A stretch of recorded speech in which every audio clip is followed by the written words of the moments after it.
தினமும் பசி இருக்கும். தேடல் என்பது உள்ளவரை வாழ்வில் ருசி இருக்கும். பாடல் போல தேடல் கூட ஒரு சுகமே.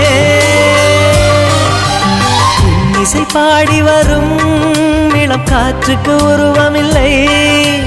காற்றலை இல்லை என்றால் ஒரு பாட்டொலி கேட்பதில்லை.